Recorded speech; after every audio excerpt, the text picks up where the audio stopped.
حضور فرماتے ہیں اللہ کے فرشتے زمین پہ گھومتے ہیں اور وہ محفلیں ڈھونڈتے ہیں جہاں اللہ کا ذکر کیا جا رہا ہو، اور فرمایا پھر وہ واپس جا کے بارگاہ رب العزت میں عرض بھی کرتے ہیں مالک ہم ہو کے آئے ہیں، تیرے بندے تیری یاد کر رہے تھے۔ تو رب کہتا کیا مانگتے تھے؟ اوئے ہوئے، پتہ ہے اللہ کو، لیکن رب چاہتا ہے میرے بندوں کی باتیں مجھ سے ہو۔ کیا مانگتے تھے؟ مالک جنت کا سوال کرتے۔ فرمایا دیکھی نہیں، پھر بھی عرض کی مالک دیکھ لیتے تو اور رنگ ہوتا۔ فرمایا گواہ ہو جاؤ میں نے انہیں جنت عطا کر دی۔ کس چیز سے پناہ مانگتے تھے؟ کہا جہنم سے پناہ مانگتے تھے۔ مالک فرماتے انہوں نے دیکھی ہے دوزخ؟ اللہ دیکھی نہیں۔ فرمایا اگر دیکھ لیتے اور زیادہ پناہ مانگتے۔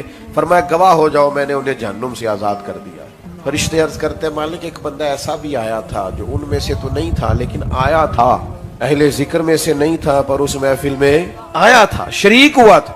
قربان جائے یہ اللہ والوں کی محفل، اہل ذکر کی مجلس کی برکت ہے کہ حضور فرماتے ہیں، رب فرماتا ہے جو آیا ہی تھا نا خالی، جاؤ میں نے اس کی بھی بخشش کر۔ اس لیے کہ ان کی صحبتوں میں بیٹھنے والا بھی شکی نہیں رہتا، سعید کر دیا جاتا ہے۔ اللہ کے بندوں کے حضور حاضر ہو۔ آج کل نا لوگ آستانوں پہ تعویذوں کے لیے جاتے ہیں، تو یہ کام بھی سوکھا ہے۔ اب تو خیر بہت سارے پیر تعویذ لکھتے ہی نہیں، انہوں نے چھپوا کے رکھ لیے، اتنی دقت کون کرے؟ آسان کام کریں گے، تعویذ لیں گے اور جناب اس کو آپ دے دیں گے اور لوگ بڑے خوش ہیں کہ مجھے تعویذ مل گیا، اب خیر ہو جائے گی۔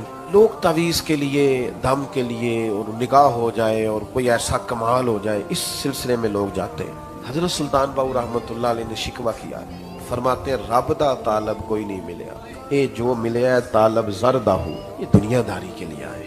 تو حضور آپ نے رب کو کیسے پایا؟